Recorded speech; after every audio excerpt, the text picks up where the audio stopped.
네, 이재명 대통령이 처음으로 초청한 외국 정상 또럼 베트남 서기장이 국빈 방문을 합니다.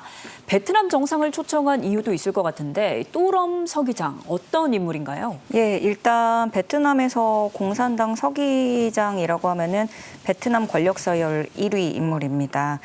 또럼 서기장은 공안부 장관 또 국가 주석 거쳐서 2024년에 공산당 서기장으로 선출된 인물인데요.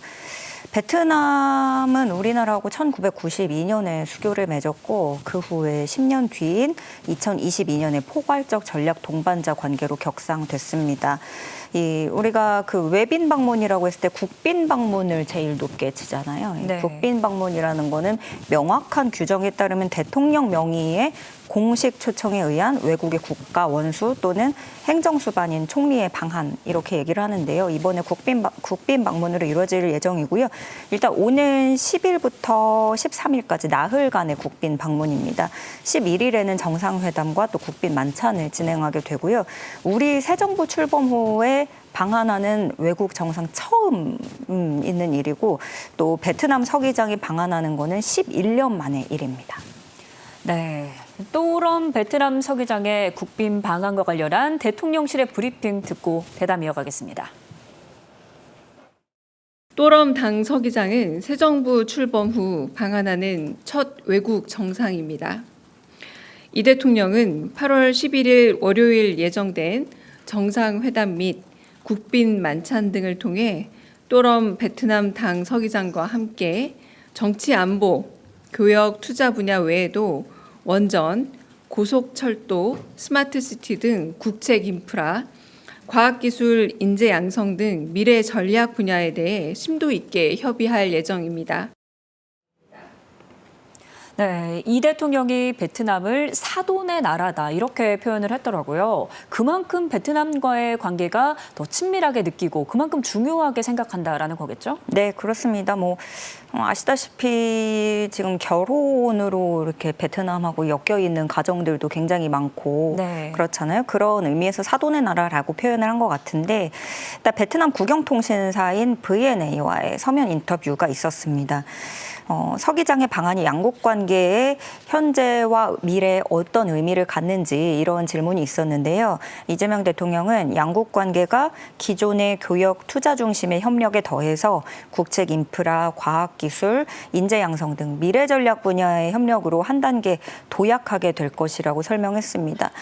무엇보다 새 정부가 맞이하는 첫 외빈 행사이기도 하고 국빈 행사인 만큼 이것은 대한민국이 베트남과의 관계를 매우 중시하고 있다는 거고 양국과의 포괄적 전략 동반자 관계를 미래지향적으로 발전시키겠다는 의지를 보여주는 방증이라는 부분도 강조했습니다.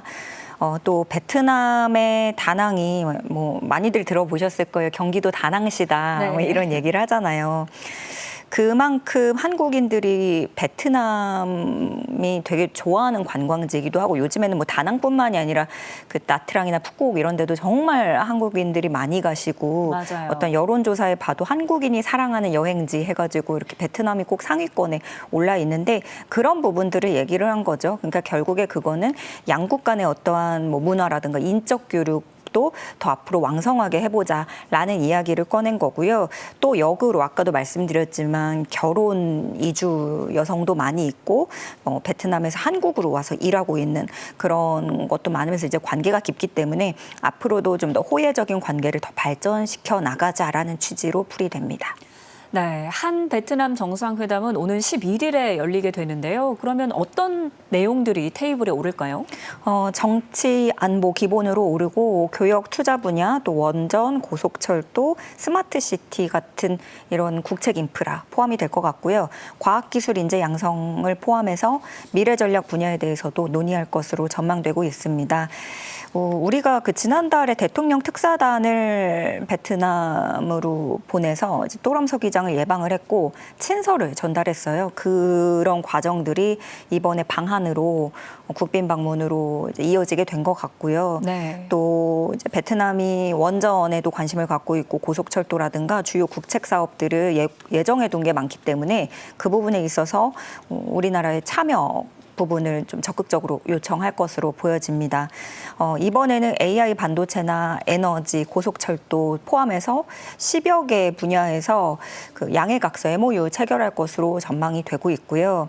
회담에서는 또 경제뿐만이 아니라 문화예술 분야에서 협력 방안도 논의될 것으로 보여지는데 아주 뭐 구체적인 얘기 의제가 다 뭐 정해진 거는 아니지만 또람 서기장 부부가 문화예술 분야에 관심이 되게 많다고 하더라고요. 네. 특히나 좀 뭐 가보고 싶은 곳에 대해서 요청을 한 부분도 있다고 하고 만나고 싶은 사람도 있다고 하니까 그래서 좀 한국에 와서 가보고 싶은 곳, 만나고 싶은 사람들 이런 것들을 좀 그 최대한 이제 고려를 해서 우리도 그 부분을 맞춰서 디테일을 준비할 것으로 보여집니다. 네, 또 베트남에는 우리 기업들이 정말 많이 진출을 네. 해 있잖아요. 그래서 그런지 이번 국빈 만찬에 재계에서도 총 출동을 한다고 하는데요. 경제 협력 방안 아무래도 많이 논의되겠죠? 네, 삼성전자 비롯해서 우리나라 공장들이 베트남 현지에 정말 상당수 진출해 있는데요. 네. 특히 베트남도 이번에 그 트럼프발 관세를 고율로 맞게 됐어요. 네. 최소 20% 이렇게 되니까 그러면은 우리 기업들이 거기 가 있는 현지 공장도 그 베트남이 받는 관세의 영향을 받게 되는 거죠.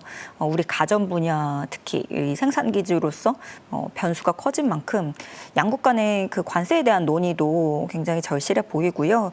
12일에는 한국 베트남 비즈니스 포럼을 열게 됩니다. 그래서 공급망과 첨단 에너지에서의 협력을 논의할 예정인데요. 그 또 베트남이 그 남북으로 굉장히 길게 뻗은 나라잖아요. 네. 그래서 도시 간에 이동하기가 굉장히 어려운 나라입니다. 그래서 이렇게 위아래로 오갈 수 있는 고속철도, 원전 이런 대형 프로젝트를 추진하고 있기 때문에 우리도 사업에 참여할 수 있게끔 이번 만남이 어떤 그 앞으로의 성과로 이어질 수도 있겠고요. 이번 이재명 대통령하고 또람 서기장 국빈 만찬에 경제 단체장들과 재계 총수들도 참석할 예정입니다. 그 최태원 대한상공회의소 회장 비롯해서 경제 6단체장 참석하고요. 네. 또 베트남 생산기지 두고 있는 삼성전자, 현대차, LG, 두산, 롯데포스코, 한화 등등 재계 총수들도 초청 명단에 포함이 됐습니다. 여러 경제 현안에 대한 협력 방안이 구체적으로 논의되는 데다가 여기에 이제 주요 그룹 총수들도 참석을 하기 때문에 그런 만큼 향후 국내 기업들의 그런 베트남 진출이 더 또 활발해질 수 있는 계기를 만들 수 있을 거라는 전망, 그런 기대감도 나오고 있습니다.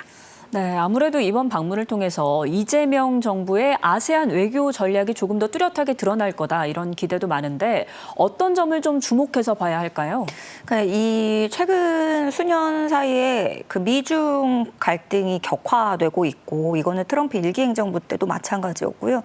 그리고 요 며칠 사이에 보니까 그 미국과 인도 관계가 심상치 않습니다. 네. 근데 단순히 이게 무역 갈등이 아니라 외교 지형의 불확실성이 커지는 때거든요. 그런 의미에서 이제 동남아시아가 단순한 어떤 생산 기지나 소비 시장 그런 개념을 넘어서 앞으로는 좀 전략적 완충지대랄까요? 그렇게 보거나 또 공급망 재편에 있어서도 매우 또 중요한 역할을 할 수 있겠다.